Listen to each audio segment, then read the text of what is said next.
Alright, Karl, we're starting the video now. Say something funny. No.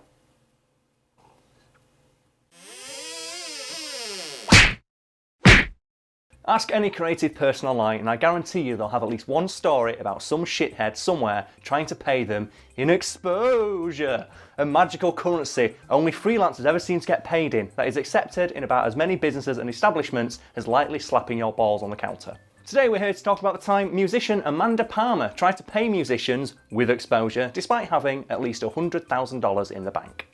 So Karl, how does our story begin? It begins with a Kickstarter video released in 2012 by the aforementioned Palmer, in which she asks us, the public, for $100,000 so she can launch an album she's been working on with, in her words, a big fucking bang. Why did she go to Kickstarter and not her record label? She didn't have a record label at the time, and she felt that Kickstarter was a better platform because it put the power in people's hands. And she heralded Kickstarter as a platform that was the future of music. This message evidently resonated with people, and Palmer blew past her initial $100,000 goal in 6 hours, eventually raising 10 times that to the tune of $1.2 million.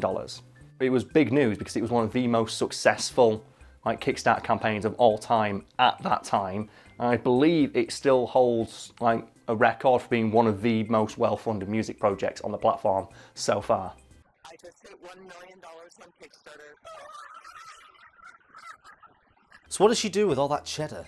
Well, she released a detailed breakdown after the Kickstarter campaign ended, detailing where all the money was going to go and what it had been earmarked for. And there was $105,000 for the actual printing of the album itself, about $70,000 to $80,000 for artwork and an art book to go with that CD to fans who'd paid the extra tier on the Kickstarter campaign, and then a nice decent chunk of change for the visual effects artist who created the artwork in that art book. That doesn't sound anywhere near to the 1.2 million though. Oh, silly me, I forgot. She also earmarked $250,000 for herself to pay off her debts. It's a lot of money. Yeah, twice as much as it cost to print the album, and also an amount of money that she never made clear she needed when the Kickstarter campaign launched. Because remember, she only asked for $100,000, and she spent, to be fair, $100,000 printing the album. It's just that she got so much money, she decided, you know what, fuck it, I'm gonna put $250,000 to pay off my debts that had accrued while making the album. Because obviously the album was completed before this Kickstarter campaign launched, as mentioned.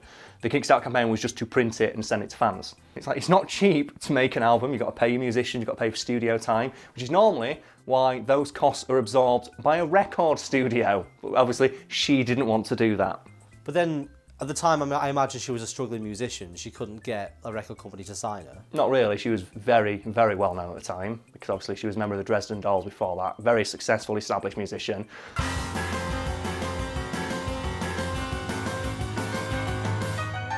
Also independently wealthy as well, because her husband is Neil Gaiman.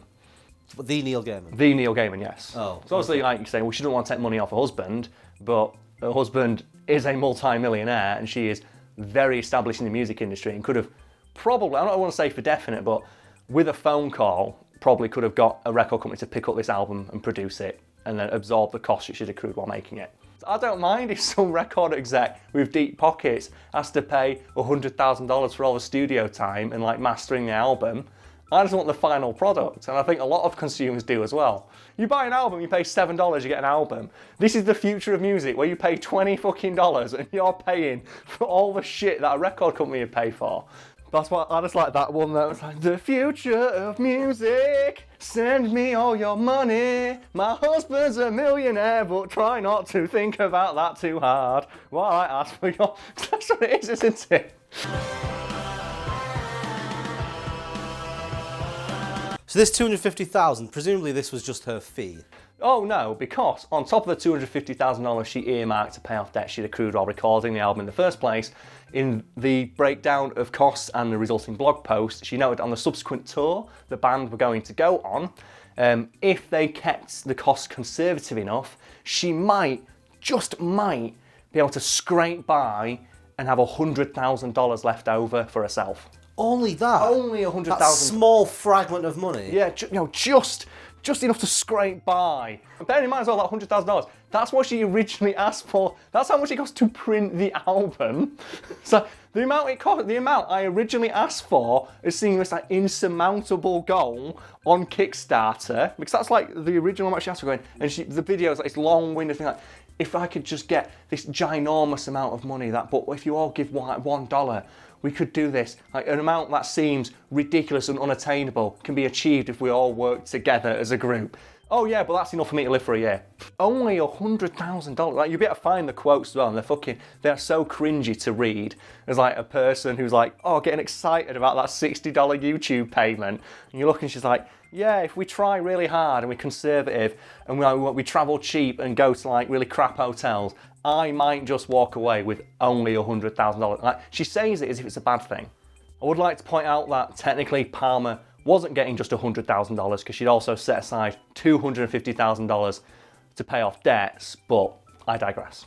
When the time came to arrange the tour to promote the album for the fans, Palmer issued notices in the cities they were set to play, asking local musicians to play on stage with them. Now, Brad, do you want to guess what Palmer offered to pay these musicians in return for playing on stage with them?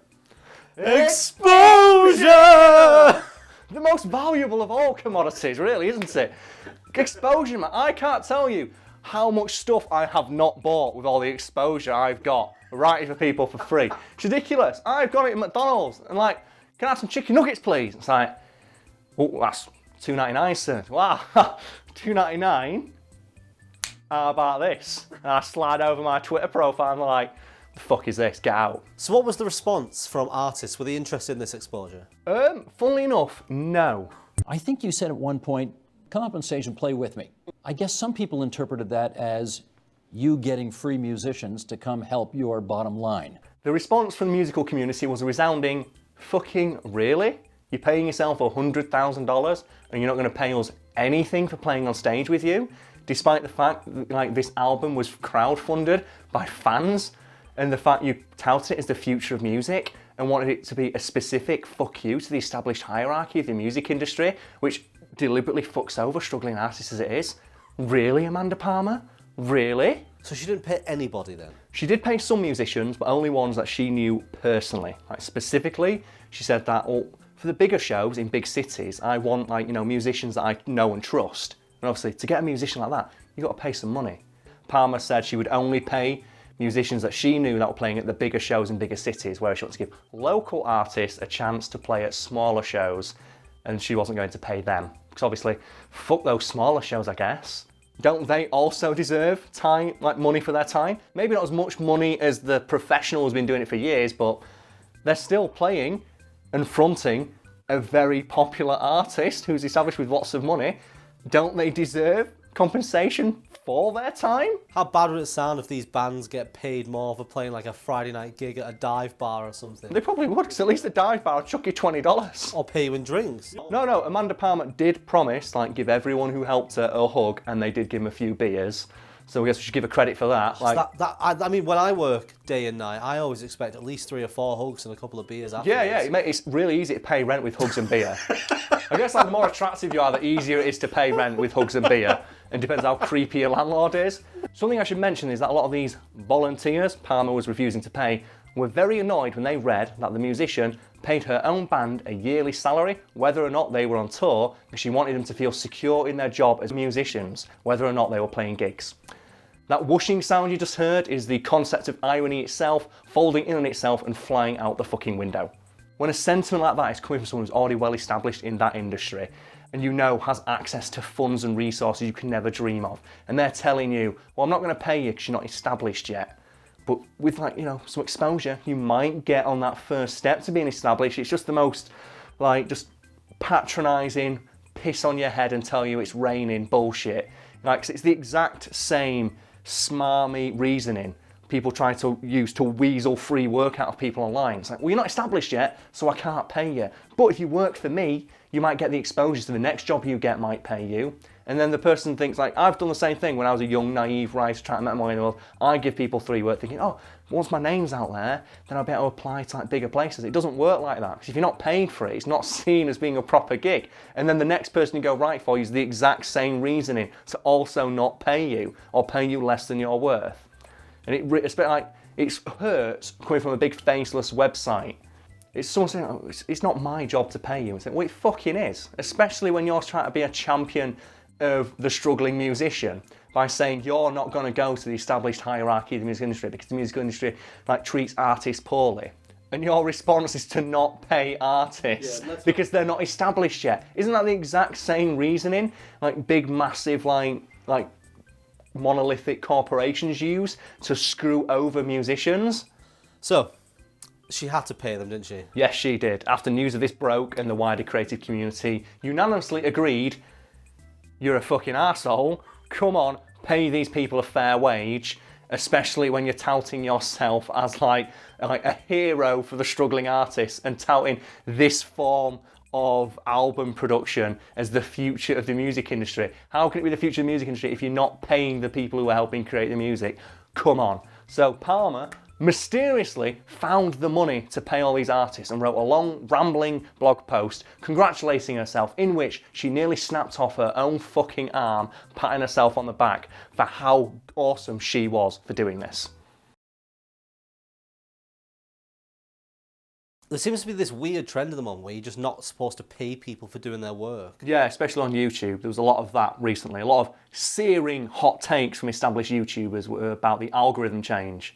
So for people who don't know, it used to be to start monetizing a YouTube channel, it was 10,000 views, wasn't it? And they changed it to 1,000 subscribers now and 4,000 collective hours of viewership. I saw a lot of really shitty hot takes from established YouTubers, basically telling like smaller YouTubers like, you know, like I never made money, like, you know, on this platform when monetizing YouTube videos wasn't an option I even had, and I never complained. Make things because you enjoy them.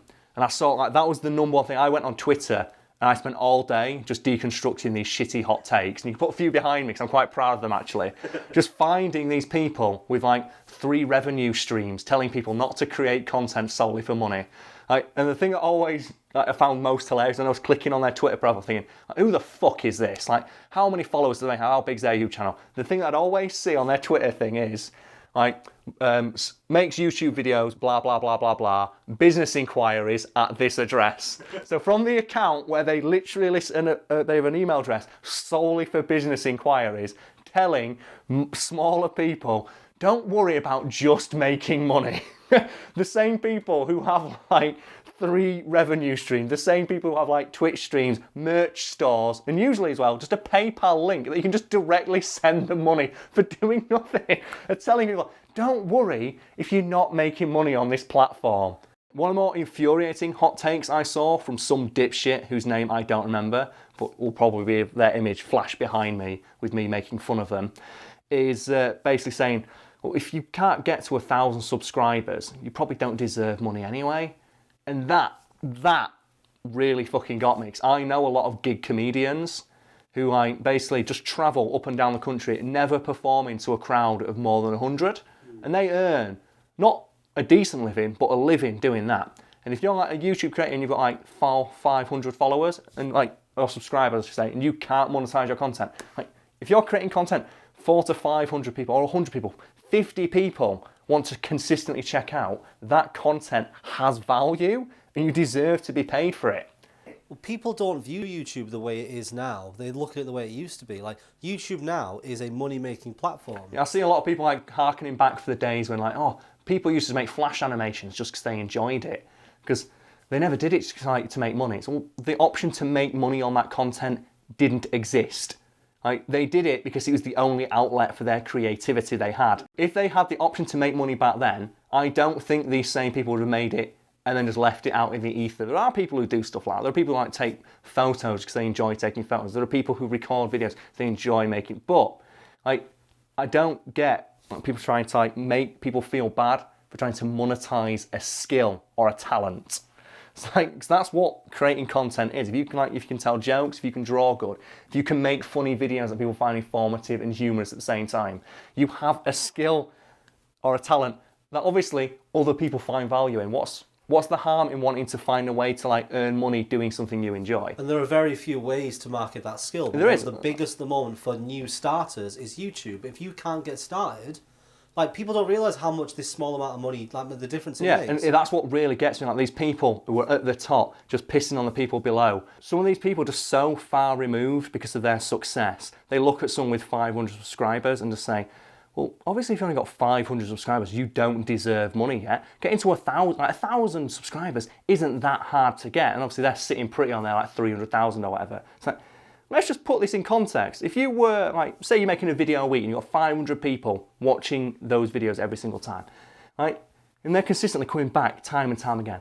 If you were, say, like a gig comedian and you were performing in the same venue every single week, and every single week the same 500 people came back to watch you for your 5-minute set or whatever it is you do, right? That venue would pay you because you're bringing in that amount of people. Like 500 views, 500 subscribers, or 100 subscribers, it's not an insignificant, like if you put 50 people in a room, that's a lot of fucking people. If you go to events that I could bring in 50 people consistently 3 times a week, like, they're gonna pay you for that. The analogy is not perfect, but the way I see it is like YouTube's a venue where people perform, and the people who are consistently getting in, just like a couple hundred people, like, they absolutely deserve to be paid for that, like, just as you would do in the real world. Because like, those 500 people are still watching ads, like that, I don't know, banner ads and stuff on YouTube. Maybe not on the video, but the banner ads. They're still using the service. They're still adding value to YouTube as a whole because they become like a blip on their analytics that they can then sell to advertisers. Like, there is some value to that content. It's just that YouTube refuses to give the creator